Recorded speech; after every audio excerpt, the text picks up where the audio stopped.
The blood-red sun cast long shadows across the dusty town square of Hot Springs, Wyoming Territory, 1878. Amelia Owens strained against the iron chains that bound her to the wooden post, her wrists raw and bleeding from hours of futile struggle. The townspeople had dispersed after her public humiliation, leaving her alone to face the coming night. Her crime? Defending herself against the unwanted advances of Judge Porter's son, a man whose bruised ego had led to her current predicament. Sweat beaded on her forehead as she fought back tears. She wouldn't give them the satisfaction. The last rays of sunlight glinted off her auburn hair as she heard the steady rhythm of hoofbeats approaching. Perhaps death would be kinder than what awaited her otherwise. The rider appeared from the west, silhouetted against the dying light. Tall and broad-shouldered atop his midnight black stallion, he moved with the easy confidence of a man accustomed to danger. As he drew closer, Amelia could make out a weather-beaten hat, a dusty duster, and the gleam of steel at his hip.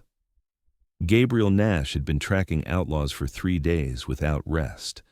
The bounty hunter hadn't planned to stop in Hot Springs, but the sight before him halted his progress instantly. He dismounted, his spurs jingling as his boots hit the hard-packed earth. "What in God's name?" he muttered, approaching the woman bound to the post. Amelia lifted her chin, eyes defiant despite her compromised position. "Come to gawk at the spectacle, stranger?"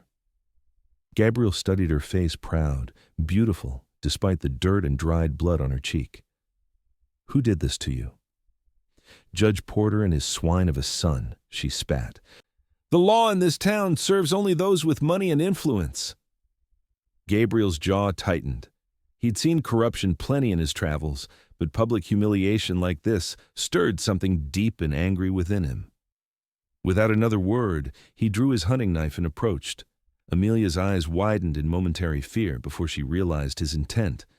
The blade made quick work of the ropes, though the iron cuffs would require a key or lockpick. "Can you stand?" he asked, his voice low and gravelly. Amelia's legs buckled as she attempted to rise, forcing Gabriel to catch her against his chest. Her body was warm despite the evening chill, and he felt a strange protectiveness surge through him. "You're coming with me," he said, the decision made in an instant. "You're mine now." Amelia stiffened in his arms. "I belong to no man," she hissed. A ghost of a smile touched his lips. "Figure of speech, madam. But unless you've got somewhere else to go, I suggest you accept my help. Judge won't be pleased when he finds you gone." Before she could respond, shouts erupted from the direction of the saloon. Several men spilled onto the street, led by a corpulent figure in an expensive suit. "That's my property you're tampering with, stranger," bellowed Judge Porter, his face flushed with whiskey and rage. Behind him stood a younger man with the same piggish features, sporting a vivid bruise across his jawline, undoubtedly Amelia's handiwork. Gabriel's hand moved to rest on his revolver. "Far as I know, owning people went out of fashion after the war, Judge." The tension in the air was thick enough to cut. Gabriel calculated his odds, 6 men, all armed against just him. Not favorable, but he'd faced worse. "Get on my horse," he murmured to Amelia without taking his eyes off the approaching men. "I can't ride with these," she whispered, raising her still shackled wrists. Gabriel reached into his pocket and produced a small metal tool. "Lucky for you, Locks and I have an understanding." With practiced movements, he worked the shackles open while keeping his body between Amelia and the approaching men. The iron cuffs fell to the dirt with a dull thud. "You're making a grave mistake," Judge Porter warned, his hand resting on his own sidearm. "This woman attacked my son. She's been sentenced according to territorial law." Gabriel helped Amelia onto his horse before mounting behind her. "Funny thing about the law," he replied, his voice carrying across the square. "It tends to look different depending on who's enforcing it." With that, he spurred his horse forward, one arm securing Amelia while the other held his revolver ready. The judge's men scattered as the powerful stallion charged through their ranks. Bullets whizzed past as they galloped out of town, but distance and growing darkness quickly made them difficult targets. Gabriel felt Amelia trembling against him, whether from fear, cold, or rage, he couldn't tell. "Where are you taking me?" she asked once the sounds of pursuit had faded. "I've got a cabin about a day's ride from here," he answered. "We'll be safe there until we figure out our next move." "Our next move?" Amelia shifted to look at his face. "I don't recall agreeing to any partnership, mister." "Nash, Gabriel Nash." He guided the horse around a rocky outcropping.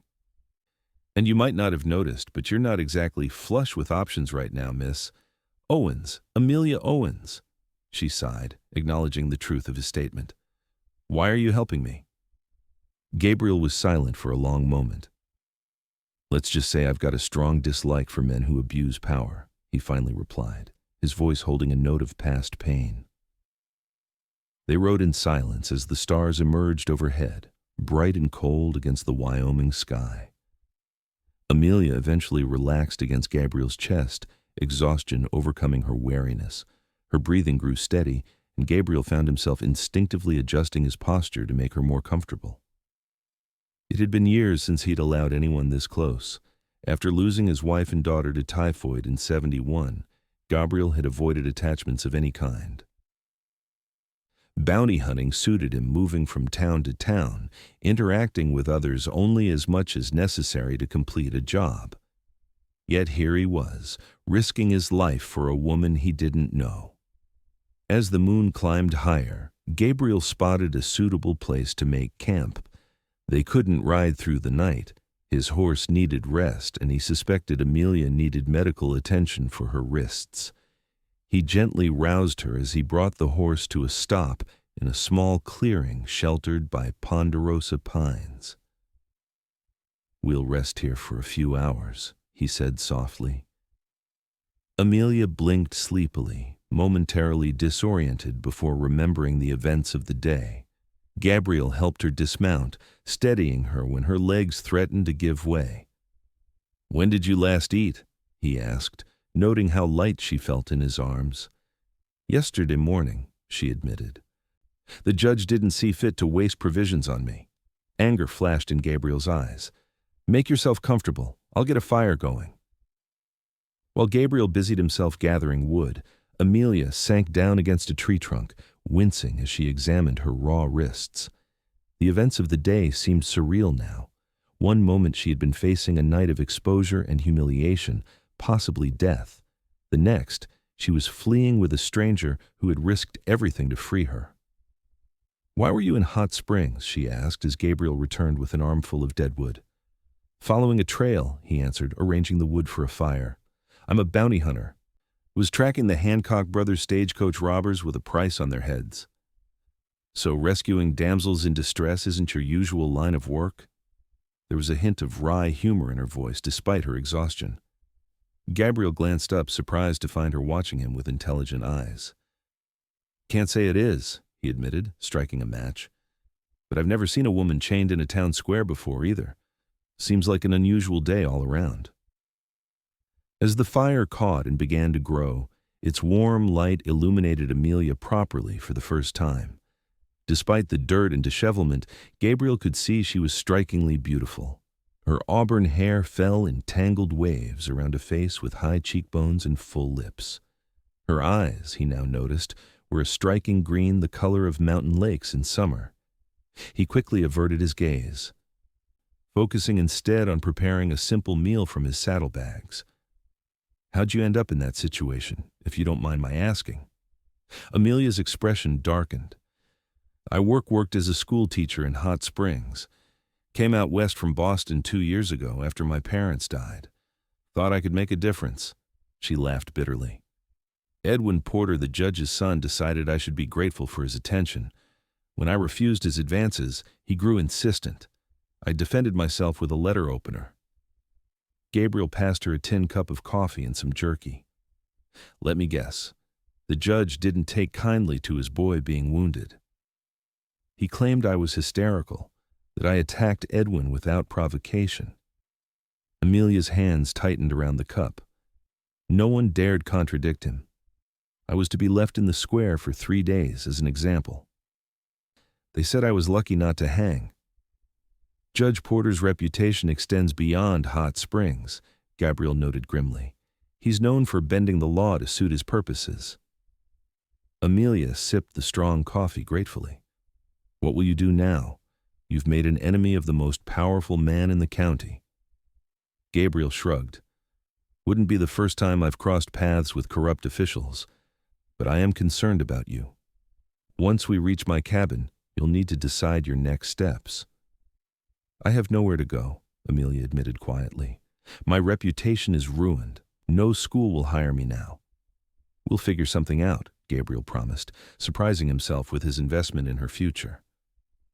For now, let me take a look at those wrists. He retrieved a small medical kit from his saddlebags and knelt beside her. With unexpected gentleness, he cleaned the abrasions with whiskey, apologizing softly when she winced. His calloused fingers were careful as he applied a salve and wrapped clean bandages around her wrists. You've done this before, Amelia observed, studying his concentrated expression. Spent some time as a field medic during the war, he replied without looking up. Union Army, 4th Cavalry. You're a long way from wherever you call home, she said softly. Gabriel finished securing the bandage before answering. Home is wherever I happen to be at the moment. Been that way for years now. Something in his tone made Amelia hold back further questions. Instead, she thanked him for his care, feeling oddly safe despite their precarious situation. Try to get some sleep, Gabriel advised, moving to sit on the opposite side of the fire. We'll head out before dawn. Amelia wanted to protest that she should take a watch, but exhaustion was already pulling her toward unconsciousness. She curled up on the ground, using her arm as a pillow, and was asleep within minutes. Gabriel watched her for a long time, wondering what impulse had driven him to intervene. He had a job to do. The Hancock brothers wouldn't track themselves yet. Here he was, playing protector to a woman he'd just met. The bounty on those outlaws would have kept him comfortable through winter.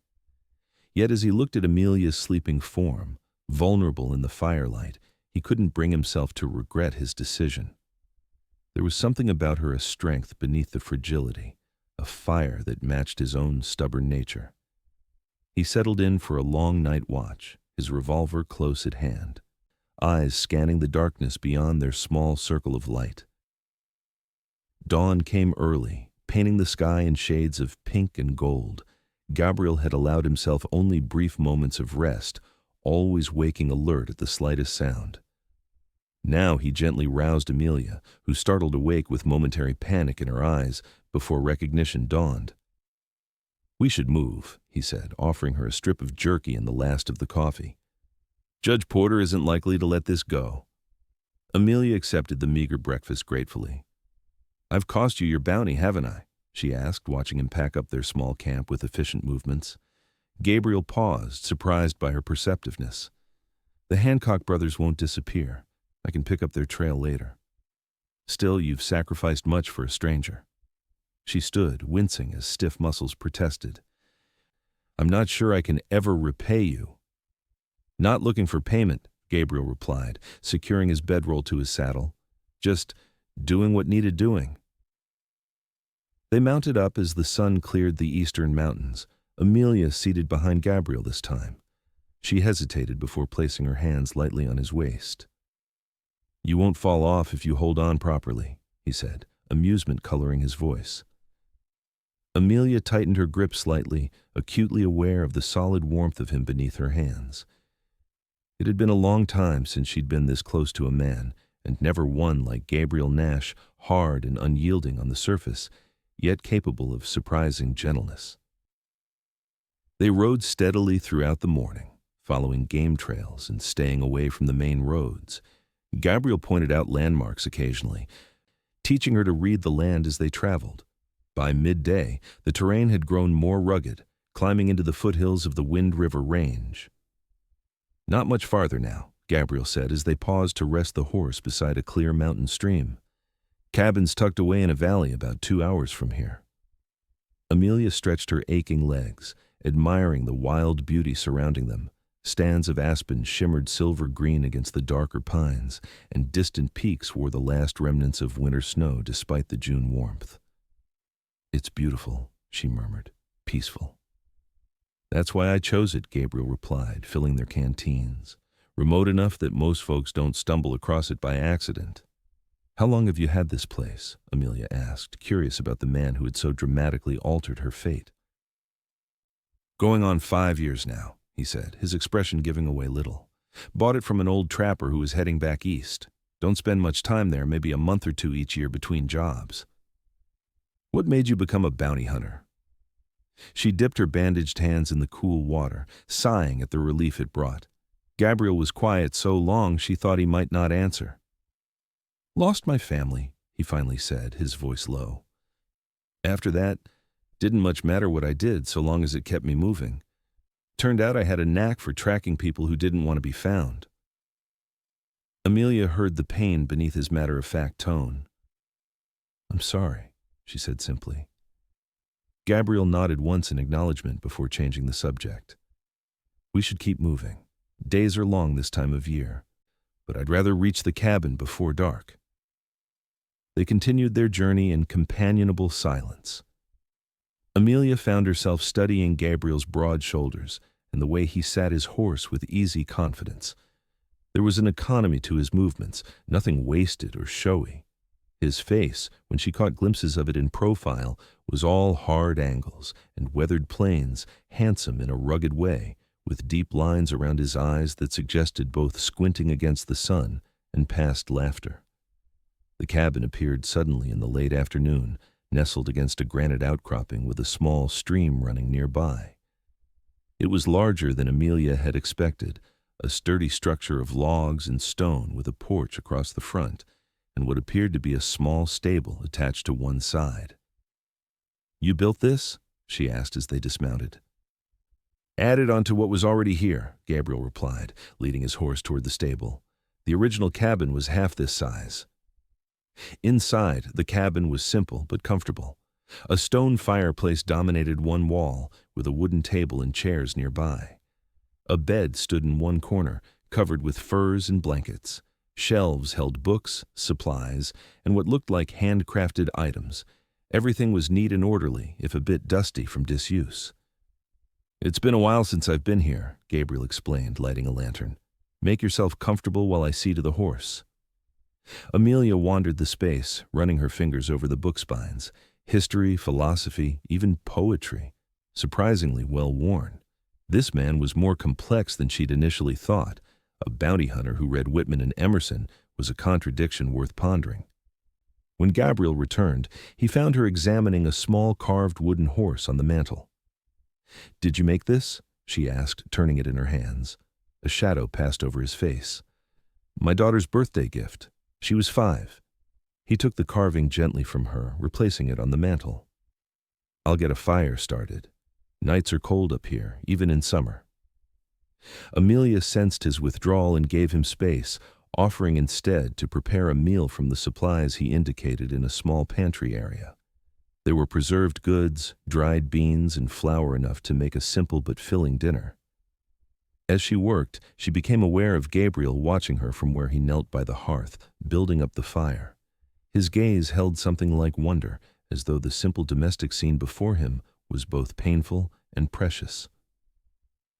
I haven't cooked for anyone in a long time, she admitted, suddenly self-conscious. I haven't had a home-cooked meal in longer, he countered, a hint of warmth returning to his voice. Usually make do with whatever's quick and easy on the trail. They ate by firelight, seated at the rough-hewn table. The simple meal of beans, cornbread, and coffee tasted better than it had any right to, perhaps because of the company or the circumstances that had brought them together. What will you do tomorrow? Amelia asked as they finished eating. Gabriel leaned back in his chair, studying her across the table. First priority is making sure Judge Porter can't find you. After that, he shrugged, depends on what you want. What I want seems impossible now, she sighed. I came west to build a new life, to be independent. Now, I'm just a fugitive. You could head further west, Gabriel suggested. California, Oregon, places where no one knows your name or cares about Judge Porter's grudges. Alone? With no money, no references? Amelia shook her head. I'm not naive, Mr. Nash. A woman traveling alone invites trouble. even without a vengeful judge on her heels. Gabriel rubbed his jaw thoughtfully. "You could stay here for a while," he offered, "at least until we figure something out. It's remote enough that Porter's men won't find you." "And what about you?" Amelia asked, searching his face. "Don't you have outlaws to catch?" A half-smile tugged at his lips. "Outlaws aren't going anywhere. Been thinking I might need to lie low myself for a spell." "Porter has connections could make my work difficult if he puts the word out." Amelia wasn't entirely convinced by his casual tone. "I don't want to be a burden." "You cook better than I do," he pointed out. "Seems like a fair trade to me." The firelight played across his features, softening the hard lines. For a moment, Amelia glimpsed what Gabriel might have been like before loss and solitude had shaped him into the man before her. "Thank you," she said softly, "for everything." Gabriel nodded, suddenly uncomfortable with her gratitude. He stood, gathering their empty plates. "You take the bed. I'll sleep by the fire." "That's not necessary," Amelia began. "It is," he cut her off firmly. "You've been through enough. Get some proper rest." Despite her exhaustion, sleep eluded Amelia that night. The bed was comfortable enough, piled with furs and blankets that smelled faintly of pine and wood smoke, but her mind refused to quiet. Images from the past 2 days kept replaying the humiliation of being chained in the square, the unexpected rescue, and most persistently, Gabriel's face when he'd said those words. "You're mine now." She knew he hadn't meant it literally, yet the memory stirred something within her, not fear, but a strange anticipation. There was something compelling about Gabriel Nash, something that drew her despite her usual wariness around men. Across the room, Gabriel lay awake as well, listening to Amelia's occasional restless movements. He questioned his own judgment in bringing her here, to the one place he had kept separate from his nomadic existence. This cabin held the few possessions he truly valued, the memories he both cherished and avoided. Yet watching her move about the space today, seeing life return to these walls, had awakened something he'd thought long dead. It was too soon to name it, too dangerous to acknowledge it, but it was there nonetheless, a spark where there had been only ashes. Morning arrived, with pale sunlight filtering through the cabin's small windows. Amelia woke to the smell of coffee and the sound of quiet movement. Opening her eyes, she found Gabriel already dressed and busy at the stove. "Good morning," he said, noticing her stirring. "Hope you're hungry." Amelia sat up, running fingers through her tangled hair. "You didn't need to cook. Figure it's my turn." He slid a plate of flapjacks onto the table. "Not as good as what you made last night, but it'll keep us going." After breakfast, Gabriel suggested they take inventory of supplies. "If you're staying a while, we should know what we have and what we need." The mundane task provided structure to their day and allowed them to adjust to each other's presence. Gabriel was surprised by Amelia's practical knowledge. She could identify useful herbs growing near the cabin and knew how to preserve food for the coming winter months. "Boston girls don't usually know so much about living off the land," he remarked as they worked. Amelia smiled. "My mother believed in practical education, said a woman should never depend entirely on others for survival." Wise woman. She was. Amelia's smile faded. She would have liked it out here, I think. All this open space and freedom. By afternoon, they had established that while the cabin was well stocked with staples, they would eventually need to replenish certain supplies. The nearest trading post was a day's ride away, close enough to be convenient, far enough that news from Hot Springs wouldn't travel there quickly. "I could go tomorrow," Gabriel offered. "Pick up what we need." "Is it safe?" Amelia asked, concern evident in her voice. "Safe enough. I know the man who runs it, Jim Blackwell. He minds his own business and doesn't ask questions." Gabriel paused, studying her face. "Would you be all right here alone?" The question carried more weight than its simple words suggested. They both knew he was offering her a choice: stay and accept his protection, or use his absence as an opportunity to leave on her own terms. "I'll be fine," she assured him, "and I'll be here when you return." Something eased in Gabriel's expression, relief perhaps, or satisfaction. I'll show you where I keep the rifle, just in case." The remainder of the day passed in domestic harmony as they prepared for Gabriel's journey. Amelia insisted on mending a tear in his coat and packing provisions for the trail. Her capable hands worked quickly with needle and thread, and Gabriel found himself watching her more often than necessary. "You're staring," she noted without looking up from her work. "Just wondering how a schoolteacher from Boston ended up so capable," he replied, not bothering to deny it. Amelia tied off her thread and bit it clean. "Necessity is an excellent teacher. When my father died, there wasn't much money. Mother and I took in sewing, preserving whatever work we could find." "Yet you became a teacher." "I always loved learning," she said, passing him the mended coat.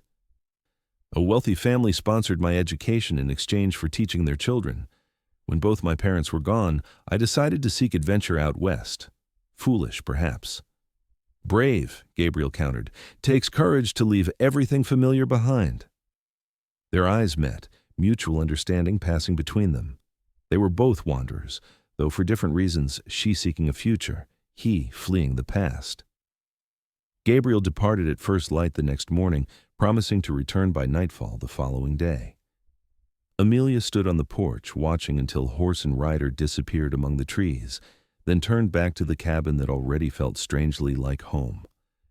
She spent the day cleaning and organizing, finding satisfaction in bringing order to the space. The physical activity helped keep worries at bay, concerns about Judge Porter, questions about her future, and increasingly, thoughts about Gabriel Nash and what his continued presence in her life might mean. By the time evening fell, the cabin gleamed with care.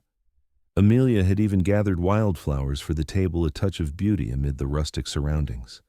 She prepared a simple meal for herself and sat by the window, watching darkness settle over the mountains.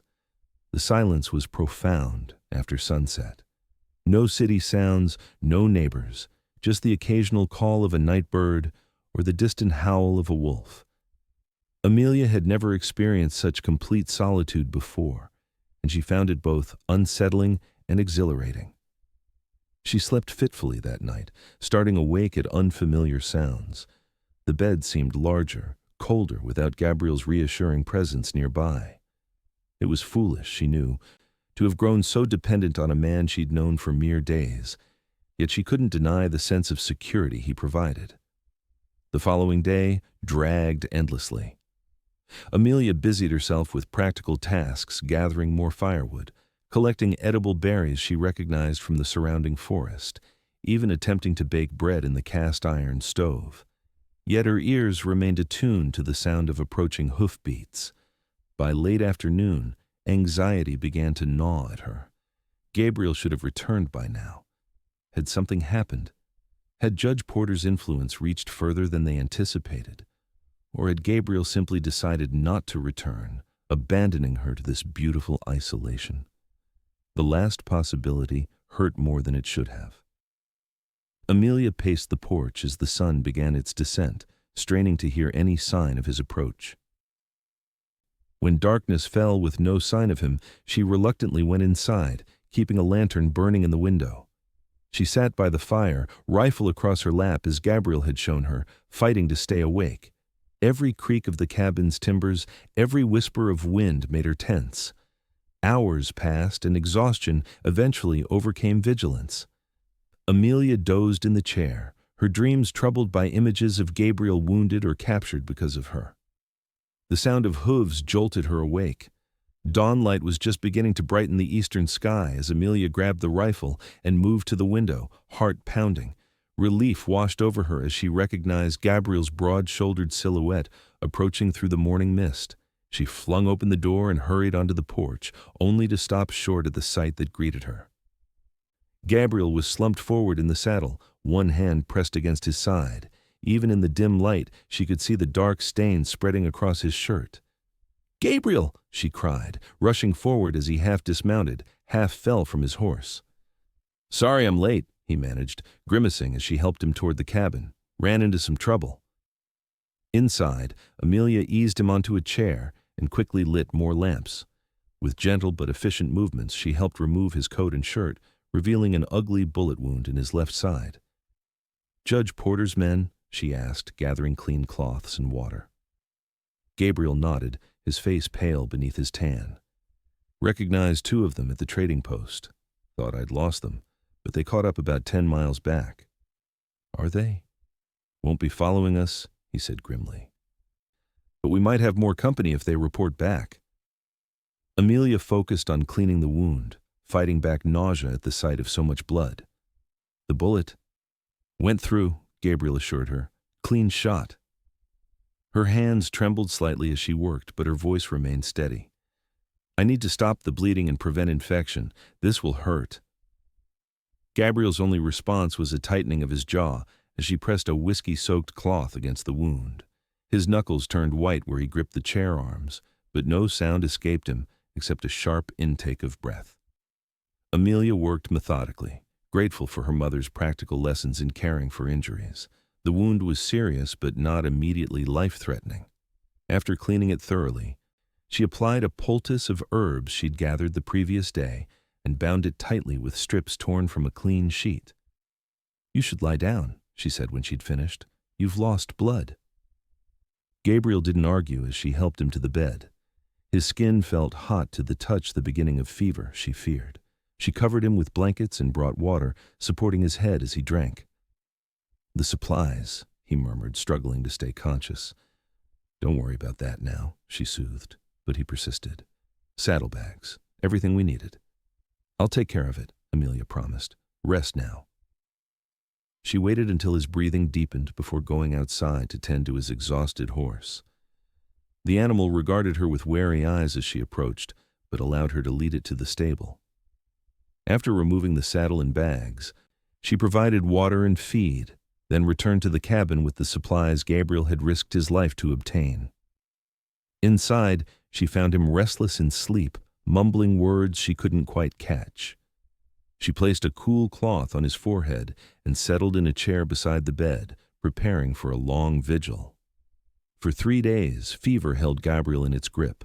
Amelia barely left his side, changing bandages, applying fresh poultices, and coaxing water and broth between his cracked lips.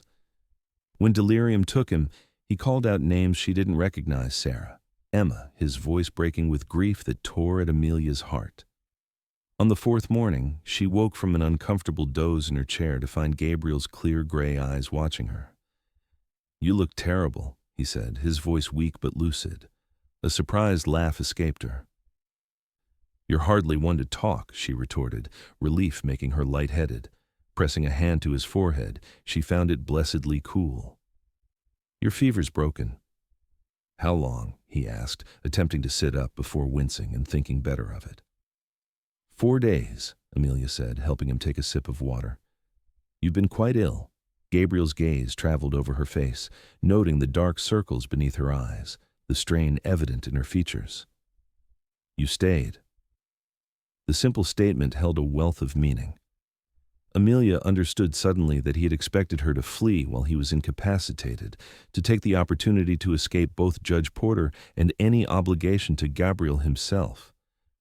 Of course I stayed, she said softly. Where else would I go? Something shifted in his expression, a softening, a surrender of sorts. His hand found hers where it rested on the blanket, calloused fingers closing around her smaller ones. Thank you, he said simply. Recovery was slow but steady. Gabriel chafed at the restrictions Amelia imposed: no strenuous activity, plenty of rest, regular meals, but he grudgingly admitted that her care was likely what had saved his life. By the end of the week, he was able to move about the cabin, though anything more taxing left him frustratingly weak. You were shot, Amelia reminded him when he complained. Most men would still be bedridden. Most men haven't had you as a nurse, he countered, watching as she prepared dinner. Their days fell into a comfortable routine. Mornings began with breakfast together, followed by whatever light tasks Gabriel could manage, while Amelia handled the more strenuous work. Evenings were spent by the fire, talking or reading from Gabriel's small collection of books. Amelia learned more about him during these quiet conversations: his childhood in Ohio, his service in the war, his brief happiness with his wife Sarah and daughter Emma before disease took them both within days of each other. Gabriel, in turn, discovered Amelia's quick mind, her passionate views on education and women's rights, and the quiet strength that had carried her through her own losses. "You would have made a fine frontierswoman," he remarked one evening as she mended a tear in one of his shirts. "Most Eastern ladies wouldn't last a week out here." "I'm not most ladies," she replied with a small smile. "No," he agreed, his eyes warm as they rested on her face. "You certainly are not." As June gave way to July, Gabriel's strength returned. He began accompanying Amelia on short walks around the property, showing her landmarks and teaching her to read the signs of wildlife in the area. Their hands often brushed as they walked side by side, neither acknowledging the contact but neither pulling away. One afternoon, they ventured to a small lake nestled in a meadow not far from the cabin. The day was unusually warm, the water invitingly cool. Amelia trailed her fingers in the shallows, sighing at the relief it brought from the summer heat. "Can you swim?" Gabriel asked unexpectedly. "Not very well," she admitted. "There weren't many opportunities in Boston." Without warning, he scooped her into his arms and waded into the water, ignoring her startled protests. "Gabriel Nash, don't you dare!" she gasped, clinging to his neck as water rose around them. "Too late," he grinned and dropped her. Amelia came up sputtering, her soaked dress clinging to her body as she pushed wet hair from her eyes. "You'll pay for that," she threatened, splashing water at his laughing face. What followed was a childish battle that left them both breathless and thoroughly drenched. When they finally called a truce, Amelia found herself standing close enough to see the water droplets clinging to Gabriel's eyelashes. His shirt plastered to his chest revealed the lean strength of him, the healing scar on his side, now a badge of honor rather than a wound. Time seemed to slow as his laughter faded, replaced by an intensity that made her breath catch. Gabriel's hand rose to brush wet strands of hair from her cheek, lingering against her skin. "Amelia," he said, her name a question and answer both. She swayed toward him, drawn by a force as inevitable as gravity. His lips met hers tentatively at first, then with growing certainty as she responded. His arms encircled her waist, pulling her against him as the kiss deepened, awakening sensations Amelia had never experienced before. When they finally parted, Gabriel rested his forehead against hers, eyes closed as though memorizing the moment. "I didn't bring you here for this," he said quietly. "I know." Amelia's hands rested against his chest, feeling the strong beat of his heart beneath her palms. "But I'm glad you brought me all the same." The walk back to the cabin was filled with a new awareness, shy glances and brushing fingers, speaking volumes that words couldn't yet express. That night, Gabriel returned to his bedroll by the fire, despite Amelia's silent question when he bid her good night. His restraint both frustrated and reassured her this man would not rush what was growing between them, would give her time to be certain. July rolled into August, bringing with it the ripening of wild berries and longer, cooler evenings. Gabriel's wound had healed completely, leaving only a puckered scar as evidence of his brush with death. Their days were filled with shared work and discovery, Gabriel teaching Amelia to hunt and track, she showing him how to identify useful plants and preserve food for the coming winter. Neither spoke of the future beyond the changing seasons. The outside world, with its dangers and complications, seemed far removed from their mountain sanctuary. Yet, occasionally, Amelia would catch Gabriel watching the horizon with a troubled expression, or find him cleaning his guns with methodical precision after checking the perimeter of their property. "Do you think they're still looking for us?" she asked one evening as they sat on the porch watching the sunset paint the mountains in shades of gold and purple. Gabriel's arm tightened around her shoulders. "Porter isn't a man who forgets a slight, but even he has limited reach this far into the wilderness." "We can't stay hidden forever," Amelia said, voicing the thought that had been growing in her mind. "No," Gabriel agreed. "Winter's coming. We'll need more supplies than I can hunt or we can grow. And eventually," he didn't finish the sentence, but Amelia understood. Eventually, they would have to decide what this was between them, this fragile, precious thing that had grown from desperate circumstances into something neither had expected to find again. "Gabriel," she began, turning in his embrace to face him. "I don't regret a moment of these past months. Whatever happens next, I want you to know that." His eyes searched hers, finding certainty where he had perhaps expected doubt. "What do you want to happen next?" he asked, his voice low and serious. Amelia placed her hand against his cheek, feeling the rough texture of his beard against her palm. "I want to stay with you," she said simply. "Not because I need protection or because I have nowhere else to go. Because I choose you, Gabriel Nash." The wonder in his expression nearly broke her heart. This man, who had saved her without hesitation, still couldn't quite believe he deserved happiness of his own. "I have nothing to offer you," he said, though his arms belied his words by drawing her closer. "No home except this cabin, no prospects except bounties." "You have yourself," Amelia countered. "That's all I'm asking for." His kiss was answer enough, deep and certain, sealing a promise between them. When he finally lifted his head, his eyes held a decision. "Marry me," he said, the words somewhere between question and command. "Not because you're mine, I never meant that. Not the way it sounded. Marry me because I'm yours, completely and forever." Joy bloomed in Amelia's chest, bright and overwhelming. "Yes," she whispered against his lips. "Yes." That night, the barrier between them fell away at last. Gabriel came to her not as rescuer or protector, but as a man in love, offering himself with the same gentle certainty that had drawn her to him from the beginning. Their coming together was a culmination of the trust and affection built over months of shared days and quiet evenings, passionate but tender, awkward at moments, but perfect in its honesty. Afterward, lying in his arms with her head pillowed on his chest, Amelia felt a sense of homecoming she had never experienced before.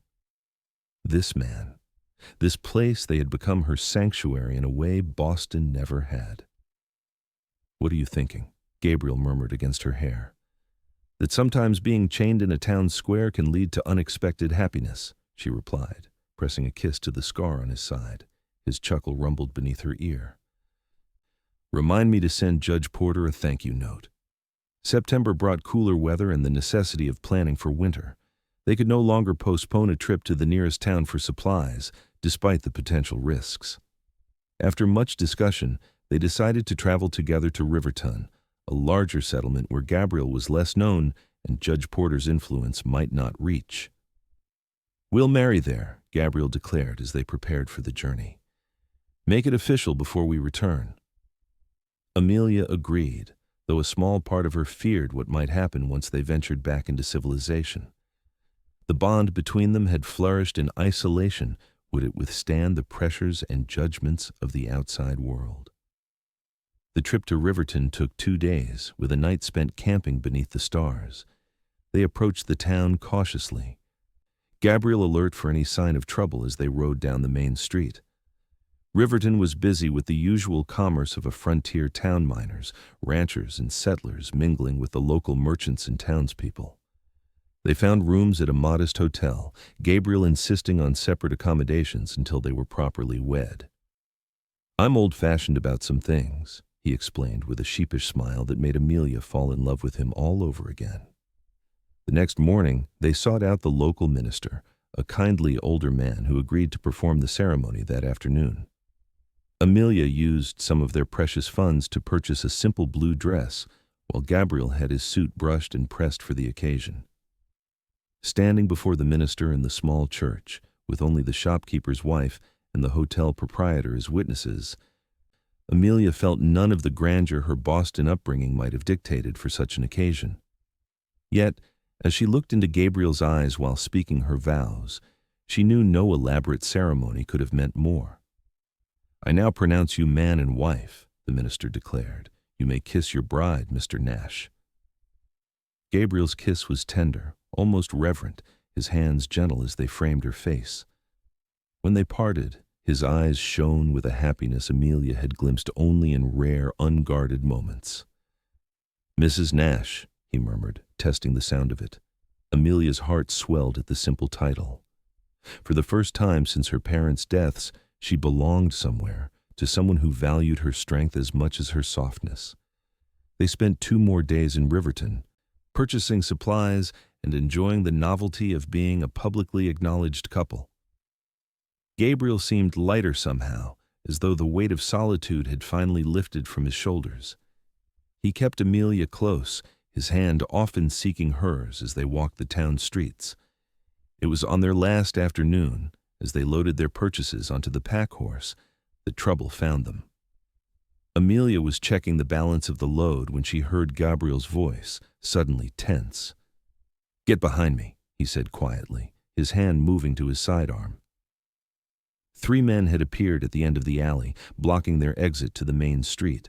Amelia recognized one immediately, Edwin Porter, the judge's son, his face twisted with malice as he spotted her. "Well, well," Edwin drawled, stepping forward. "If it isn't the schoolteacher who thinks she's too good for honest men's attention." Gabriel's stance shifted subtly, his body a shield between Amelia and the approaching men. "We've got no quarrel with you, Porter. We're just passing through." Edwin laughed an ugly sound. "Hear that, boys? No quarrel," he says, as if this bitch didn't nearly take my eye out and make me a laughingstock. His gaze shifted to Amelia. "Father's been mighty upset about losing his example of justice. Sent us to bring you back for proper punishment." "That's not going to happen," Gabriel stated, his voice cold and level. "Your father has no jurisdiction here."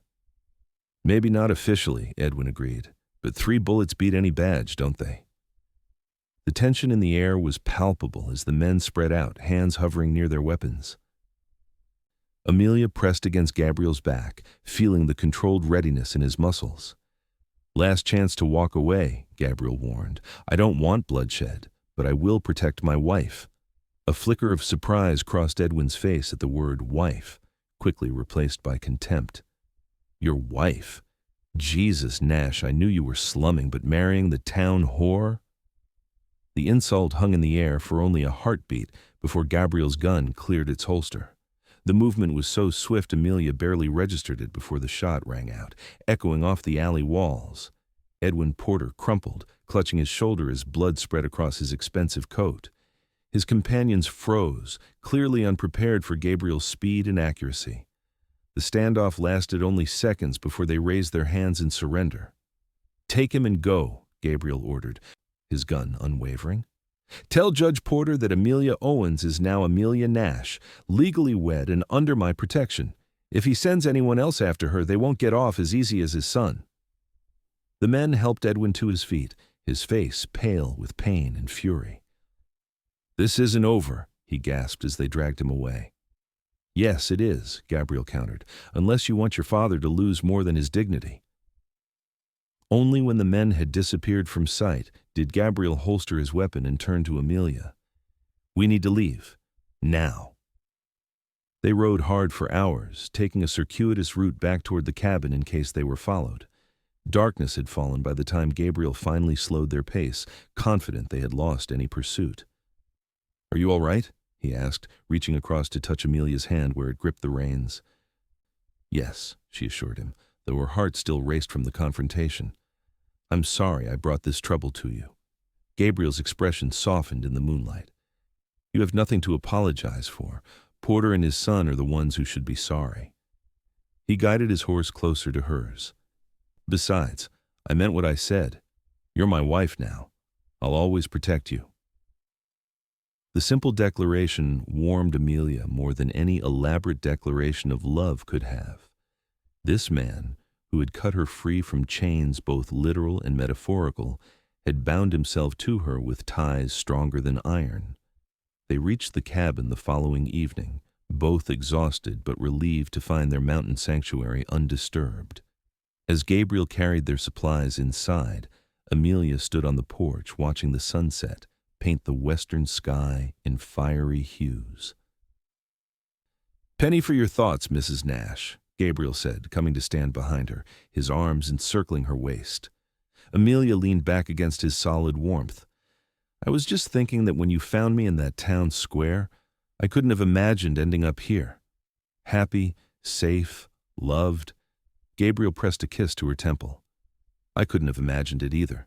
After Sarah and Emma died, I didn't think I'd ever have a family again. And now, Amelia turned in his arms to face him. His smile held all the tenderness she had come to cherish. Now I'm thinking our family might grow someday, if you want that.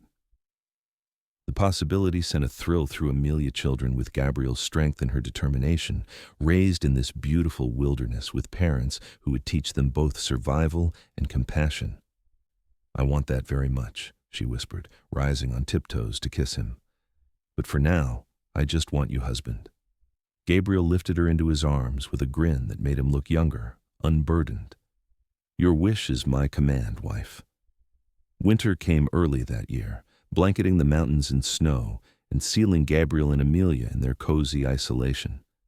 Days were spent in necessary work chopping wood, tending the fire, preserving their supplies, while evenings found them curled together before the hearth, planning and dreaming. By December, Amelia's suspicions were confirmed. The child they had spoken of was already growing within her. Gabriel's joy at the news was tempered only by concern for her health, isolated as they were until spring thaw. Women have been having babies since the beginning of time, Amelia reminded him with fond exasperation, most without doctors hovering nearby. Not my woman, Gabriel retorted, his protective instincts in full force. Come spring, we're heading to Riverton well before your time. I want a proper doctor nearby when our child decides to make an appearance. Amelia agreed, secretly touched by his concern. As winter deepened, Gabriel's attentiveness only increased. He insisted on handling the more strenuous chores, brought her special treats from his hunting expeditions, and spent evenings reading aloud while she sewed tiny garments for their coming child. January brought blizzards that howled around their snug cabin like hungry wolves, but inside, a different kind of anticipation grew. Gabriel's hand often rested on Amelia's gently swelling belly, wonder in his eyes when he felt the first fluttering movements of their child. Do you have a preference? She asked one night as they lay in bed, his arm curved protectively around her. Boy or girl? Gabriel was quiet for a moment. Healthy, he finally answered. That's all that matters, though I wouldn't mind a little girl with your eyes and spirit. Or a boy with your strength and kindness, Amelia countered, placing her hand over his heart. February turned to March, and with the first signs of spring came decisions about their future. The confrontation with Edwin Porter had made it clear that Hot Springs and its surrounding areas would never be safe for them, not as long as Judge Porter held power. We could go further west, Gabriel suggested as they sat planning one evening. Oregon, maybe. Good land, growing communities, a place to raise a family. Amelia considered the idea, picturing green valleys and distant mountains. What about your bounty hunting? Gabriel shrugged. I've been thinking it's time for a change. A man with a wife and child needs steadier work, less risk. Maybe ranching or opening a trading post of our own. The thought of Gabriel settling down for her sake, for their child, filled Amelia with both gratitude and hesitation. I don't want you giving up your life for us. Gabriel took her hands in his expression serious. I'm not giving up anything worth keeping, Amelia. The life I had before you was just existence. This, he gestured to encompass them both, the cabin, their unborn child. This is living. April brought the full awakening of the mountain spring wildflowers carpeting meadows, streams swollen with snowmelt, trees budding with tender green. Amelia's body blossomed too, her belly now a proud curve that Gabriel never tired of touching, of talking to in the privacy of their bed. As her time grew nearer, they prepared for the journey to Riverton. Gabriel was taking no chances with the health of his wife and child, insisting they leave a full month before the baby was due. He fashioned a special seat for their wagon, purchased specifically for this journey, with extra padding and support for Amelia's comfort. The morning of their departure dawned clear and mild. Amelia stood on the porch, gazing at the cabin that had been their sanctuary through seasons of danger and joy. Gabriel came to stand beside her, understanding in his eyes as he followed her gaze. We'll come back, he promised. Maybe not to live if we decide on Oregon, but to visit. Our child should know this place. Amelia nodded, blinking back unexpected tears. It's silly to be sentimental about a cabin. Not silly, Gabriel corrected, drawing her close. This is where we became a family, where we found each other, really found each other, beyond that first desperate meeting. The journey to Riverton was taken slowly, with frequent stops for Amelia to rest. Gabriel was solicitous to the point of fussing, making her laugh with his constant concern. I'm pregnant, not made of glass, she reminded him after he insisted on carrying her across a shallow stream rather than let her wade through ankle-deep water. Humor me, he replied, unrepentant. I've waited a lifetime to find you, Amelia Nash. I intend to keep you safe and happy for the rest of our days. They reached Riverton with 3 weeks to spare before Amelia's expected time. Gabriel had arranged accommodations in advance, a small but comfortable house on the outskirts of town, rented from a merchant who spent most of his time traveling. It offered privacy while still being close enough to summon the doctor when needed. The waiting days passed in quiet preparation. Gabriel busied himself making furniture for the baby, a cradle, a small chest for clothes, while Amelia put the finishing touches on tiny garments and blankets. In the evenings, they would sit on their small porch, discussing names and dreaming of the future. What do you think of William for a boy? Amelia suggested one evening. After my father. William Nash, Gabriel tested the sound of it. Strong name, and for a girl. Emma, Amelia said softly, watching his face. After your daughter. Gabriel's eyes glistened in the fading light. You wouldn't mind? I would be honored, Amelia assured him, squeezing his hand. She'll always be a part of you, Gabriel. I would never want to erase that. Their child, however, had timing of its own. A week before the expected date, Amelia woke in the night to the unmistakable sensation of her waters breaking. Gabriel was instantly alert, his calm voice belying the anxiety in his eyes as he helped her change and sent for the doctor. Labor progressed steadily through the night and into the following day. Gabriel never left Amelia's side, supporting her through each contraction, wiping her brow, murmuring encouragement when her strength flagged. I can't, she gasped as the pains intensified toward evening. Gabriel, I can't do this. You can, he insisted, his voice steady and certain. You're the strongest woman I've ever known, Amelia Nash. Our child is almost here, just a little longer. As the sun set on their second day of waiting, their son announced his arrival with a lusty cry that brought tears to both parents' eyes. The doctor placed the swaddled infant in Amelia's arms, his tiny face red and indignant at the sudden change in circumstances. He has your chin, Amelia whispered, tracing a finger over the baby's delicate features. And your determination, Gabriel added, his voice thick with emotion as he perched on the edge of the bed. Look at him, not even an hour old and already making his opinions known. William Nash thrived from the start, a robust boy with a healthy appetite and his father's watchful eyes. The weeks following his birth were a blur of joyful exhaustion for his parents, days and nights marked by feedings, changings, and countless moments of wonder at the perfect being they had created. As William approached his 1-month birthday, Gabriel broached the subject that had been on both their minds. Spring's the best time to travel west, he said as they sat together one evening, the baby sleeping peacefully in his cradle. If we're going to Oregon, we should start planning. Amelia nodded, having considered the same timeline. The journey will be challenging with an infant. We could wait until next year, Gabriel offered. Give William more time to grow strong. And give Judge Porter more time to find us, Amelia countered gently. No, I think your instincts are right. It's time to make a fresh start, somewhere no shadows can follow. The decision made, they began preparations in earnest. Gabriel sold his bounty hunter's gear, keeping only what was necessary for protection on the trail. With the proceeds and their carefully saved funds, they purchased a sturdy wagon, strong horses, and supplies for the long journey ahead. Word spread quickly in the small community that the Nash family was joining a wagon train bound for Oregon. New parents with a young baby were a welcome addition to any group heading west, a symbol of hope and future prosperity for the settlements they would establish. The night before their departure, Gabriel and Amelia stood in the doorway of their temporary home, William sleeping against his mother's shoulder. The stars spread across the Wyoming sky in a tapestry of light, the same stars that would guide them on their journey west. "Are you afraid?" Gabriel asked softly, his arm around Amelia's waist. "A little," she admitted, "but not of what lies ahead, only of what we might have missed if you hadn't ridden into Hot Springs that day."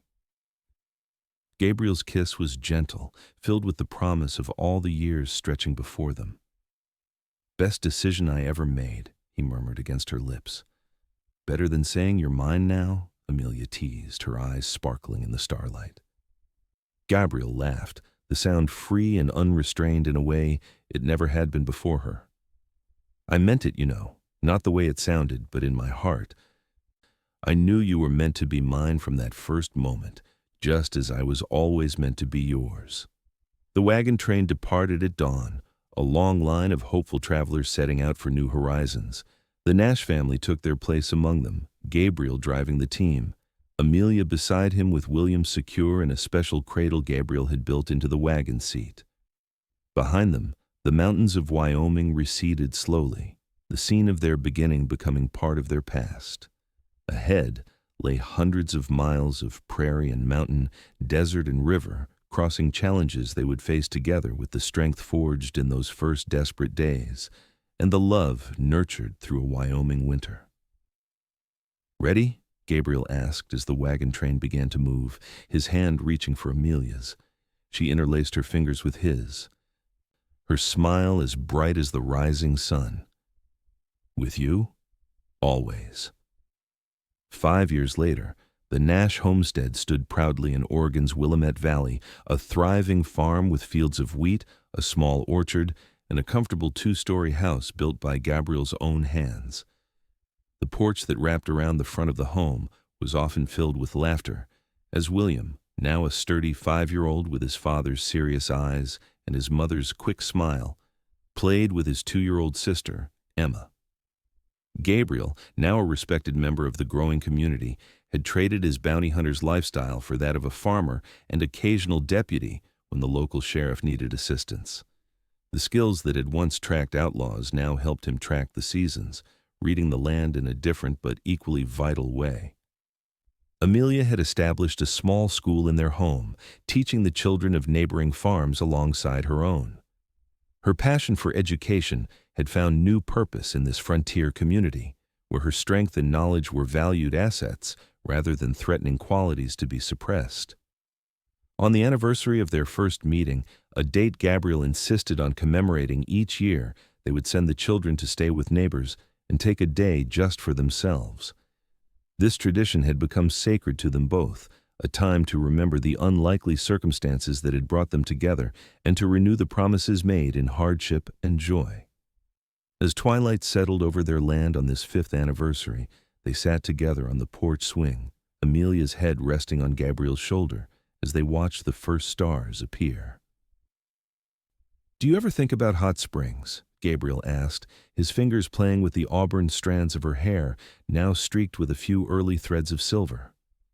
"Sometimes," Amelia admitted. "I heard Judge Porter finally lost his position last year. Corruption caught up with him at last." Gabriel nodded. News traveled slowly to their corner of Oregon, but eventually it arrived. Justice has a way of finding its mark, even if it takes time. "Like love," Amelia mused, tilting her face up to his, finding its mark across a dusty town square against all odds. Gabriel's kiss held the same tenderness it had the first time, enriched now by years of shared life and deepened understanding. When he drew back, his eyes reflected the same wonder that had been there when he first cut her free. "Best chains I ever broke," he murmured with a smile, "led me straight to freedom I never knew existed." From inside the house came the sound of their children stirring Emma's voice, calling for her mother, William's answering reassurance that their parents were just outside. The future they had created together, built on a foundation of unexpected rescue and hard-won trust. Amelia stood, drawing Gabriel to his feet beside her. "Come on, bounty hunter. Our greatest adventures are waiting inside." Hand in hand, they walked into the warm light of their home, leaving the shadows of the past far behind them. The woman once chained in a town square, and the cowboy who had claimed her with words neither fully understood at the time, had found their true freedom not in escape, but in choosing each other day after day, as they built a life no chains could ever contain.